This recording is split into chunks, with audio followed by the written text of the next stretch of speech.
PIMS अस्पताल साॼे खे 24 कलाक गुज़रण बावजूद बाहि लॻण जा कारण मालूम न थी सघिया। उहे तइ न थियो त कंहिंजी गफ़लत हुई ऐं केरु ज़िम्मेवारु आहे। उहो बि जवाबु न मिलियो त बाहि एसी जे स्पार्क थियण सबबु लॻी या ॿियो को कारण हो। क़ौमी असेंबली जे स्टैंडिंग कमेटी अस्पताल जे अमले ऐं इंतिज़ामिया जे जवाबनि ते बेइत्मिनान, ड्यूटी ते मौजूदु डॉक्टर्स ऐं अमले खे मुअतल करण जो मुतालबो। वफ़ाक़ी वज़ीर सिहत मुस्तफ़ा कमाल खे इस्तीफ़ा ॾियण जो मशवरो। पिम्स अस्पताल जे दौरे बाद डॉक्टर महेश कुमार चयो त गुज़िरियल ॾींहुं एसी मां बाहि लॻण जो ॿुधायो वियो। अॼु ख़बर पई त एसी त कम ई न करे रही हुई। CCTV मां ख़बर न पई त बाहि कीअं लॻी। बज़ाहिर लॻी रहियो आहे त नर्सिस खे विहारे हिकु बयानु यादि करायो वियो। महेश कुमार वाक़े जी पाण जांच कराइण जो ऐलान कंदे चयो त नर्सरी 1990 जी ठहियलु आहे। अभम ॿारनि खे नए ब्लॉक जी नर्सरी में रखणु घुरिजे। ॿिए पासे एग्जीक्यूटिव डायरेक्टर पिम्स पारां इस्तीफ़ा ॾियण खां इनकार। अस्पताल इंतिज़ामिया जांच लाइ 4 रुकनी कमेटी जोड़े वरिती।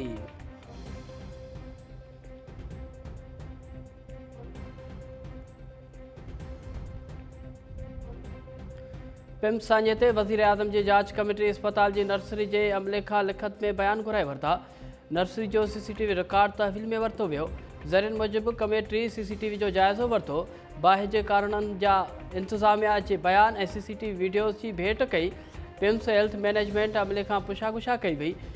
कमेटी खे फायर ब्रिगेड ऐं एमरजेंसी डिपार्टमेंट पारां रिपोर्ट पेश कई वई। 26 ऑगस्ट ते हाणोके अमले जी ड्यूटी रोस्टर जमा करायो वियो। कमेटी आॾो जॉइंट एग्जीक्यूटिव डायरेक्टर्स हूंदो। 4 ऑफिसर्स लिखत में बयान जमा कराया। कमेटी 48 कलाकनि में पूरी जांच रिपोर्ट वज़ीर आज़म आॾो पेश कंदी।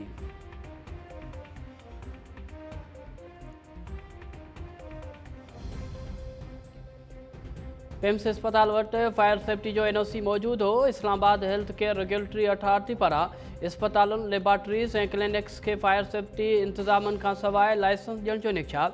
अथॉरिटी पंहिंजी ऑफिस में बि फायर सेफ्टी जा नाक़िस इंतज़ाम, फायर सेफ्टी सर्टिफिकेट मौजूदु न आहे। ज़रियनि मूजिबि अथॉरिटी फायर डिपार्टमेंट जे NOC खां सवाइ लाइसेंस रिन्यू कंदी आहे। अस्पताल में सालियानी रेस्क्यू ट्रेनिंग जे तस्वीरुनि जो सहारो वरितो वेंदो आहे। CDA अस्पतालुनि खे फायर सेफ्टी इंतज़ामनि बिना सर्टिफिकेट ॾियण ते 2 भेरा अथॉरिटी खे ख़त लिखी चुकी। अथॉरिटी पारां ख़त जो कॾहिं बि जवाबु न ॾिनो वियो। Islamabad health care regulatory authority अस्पतालनि जे सेफ्टी ऐं सिक्योरिटी यकीनी बणाइण लाइ रेगुलेटरी बॉडी आहे।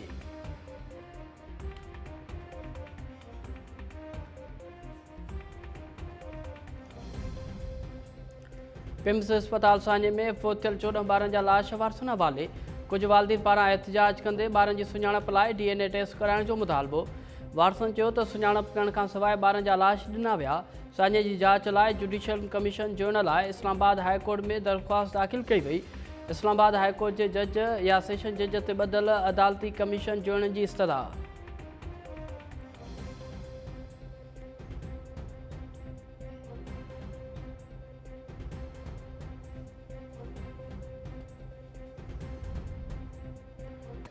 चवनि था त सिंध जा टुकड़ा कंदासीं। छा सिंध उन्हनि हवाले कई वेंदी जिन खां इस्लामाबाद नथो हले?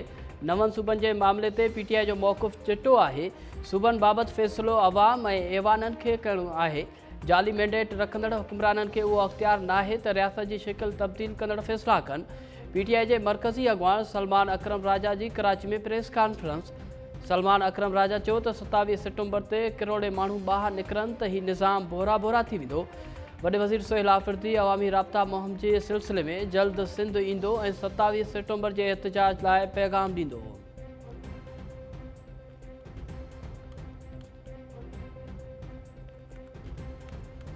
बहुत दिल खराश वाक़या है और ज़्यादा इससे मैं नहीं कहूँगा। हम सब ने पूरे पाकिस्तान में जहाँ जहाँ भी हमारी फैसिलिटीज़ है वहाँ पे हालात बेहतर करने हैं। सिर्फ सिंध नहीं, हर जगह पे हालात बेहतर करने। हमारे यहाँ भी अनफॉर्चुनेट वाक़े पहले ऐसे हो चुके हैं और उसकी वजह से नुकसान हुए। तो मैं और इससे मज़ीद कुछ नहीं, आपसे इस्तीफ़े का मुतालबा कर सकता हूँ। ऐसे सवाल ना किया करें। सिंध असेंबली 6 दफ़ा एक करारदाद पास, और आखिरी तो हमने अभी फरवरी 2026 में बड़ी डिटेल करारदाद, जिसमें अगर आप वो पढ़ लें वो कर लें। मेरा तो ये ख्याल है जिसको शौक है वो ले आए ना करारदाद यार, देख लें सूबे के लोग क्या चाहते हैं, सूबे के लोगों के रिप्रेजेंटेटिव्स क्या चाहते हैं। हम कल देखेंगे असेंबली का व्यू अपना क्या है और हुकूमत उस तरीके से चलेगी। पिम्स साञे ते कंहिंजे बि इस्तीफ़ा जो मुतालबो न कंदसि। साञनि ते सियासत न थियणु घुरिजे। पिम्स जहिड़ा साञा असां वटि बि थी चुका आहिनि। गॾिजी कमु करे हालतूं बहितर करणु घुरिजनि। वॾे वज़ीर मुराद अली शाह जूं मीडिया सां ॻाल्हियूं। वॾे वज़ीर चयो त जंहिंखे नवां सूबा ठाहिण जो शौक़ु आहे त ठहराव खणी अचे। आवाम जीअं चाहींदो तीअं थींदो। मुंहिंजे या कंहिं ॿिए जे चवण ते सूबा न ठहंदा। असां चाहियूं था त बलदियाती निज़ाम वधीक मज़बूत थिए। मुराद अली शाह चयो त विच ओभर जी मौजूदा सूरत हाल सबबि केटी बंदर में पोर्ट जी सख़्तु ज़रूरत आहे। बंदरगाह अॼु या सुभाणे न पर ठहंदी, वक़्तु लॻंदो। असां लाइ अॻु चयो वियो हो त थर जो कोयलो इस्तेमालु न करे सघंदा। हाणे सभु को भॻो बीठो आहे त असांखे हिसो ॾियो।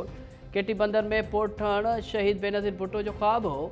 सदर आसिफ ज़रदारी ऐं पीपी चेयरमैन बिलावल भुट्टे जी रहनुमाई में कमु शुरू करे छॾियो आहे।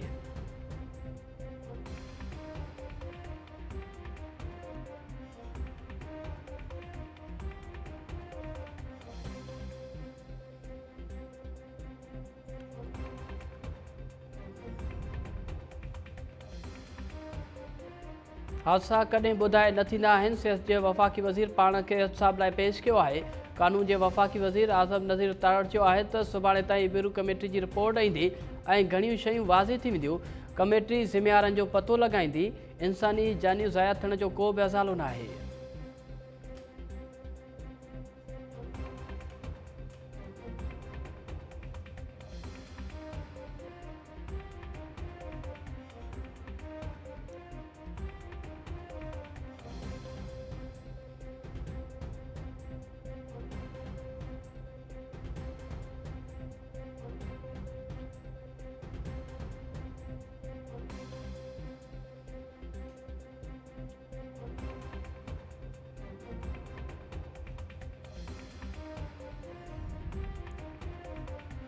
नून लीग के सदर नवाज शरीफ बैरिस्टर इफ्तिकार गिलानी के आज़ाद कश्मीर जो वज़ीर आज़म नामज़द करे वरितो।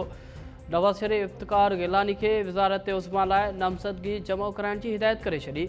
मरियम औरंगज़ेब चयो आहे त वज़ीर आज़म आज़ाद कश्मीर जी चूंड लाइ सैयद इफ्तिकार गिलानी जा नामज़दगी कागज़ जमा कराया वेंदा।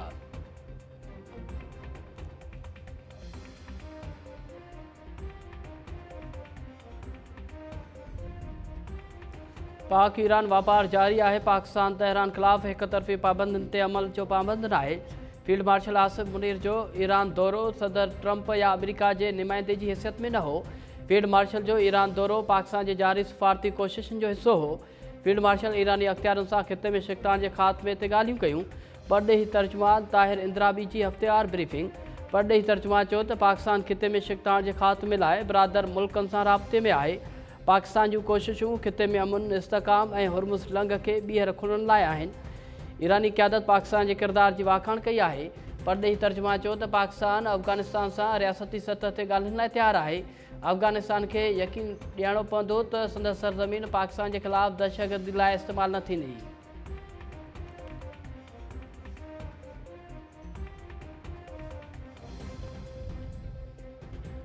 जुडिशियल कमीशन मीर रज़ा अली के क़त्ल केस की जांच शुरू करे छॾी। मीर रज़ा के वारसनि ऐं वकील जिब्रान नासिर के 28 अगस्त लाइ नोटिस जारी। जुडिशियल कमीशन सिंध हुकूमत के फोकल पर्सन के भी नोटिस जारी करे छॾिया। मीर रज़ा अली के वारसनि के वकील जिब्रान नासिर चयो आहे त JIT लाइ हाई कोर्ट वेंदासीं ऐं जुडिशियल कमीशन की मुखालफ़त कंदासीं। मीर रज़ा अली के वारसनि के ॿुधाइण खां सवाइ जुडिशियल कमीशन ठाही वई आहे। जांच जा TROs पब्लिक न कया विया आहिनि।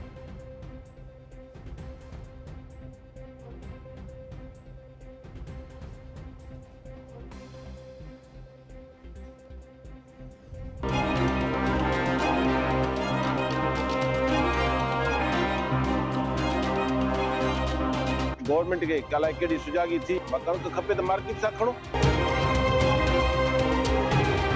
अरड़ी तरमीम खां पोइ इन्हनि पंहिंजनि सभिनी महकमनि खे दीमक वांगुरु चटे तबाह कयो आहे। असांजे प्राइवेट सेक्टर में इन्हनि इहो पंहिंजो ज़ुल्म या बर्बरियत शुरू कई आहे। CS साहब सुबुह जो वेहे थो, उनखे कणक खां अलावा ॿियो को कमु यादि कोन्हे।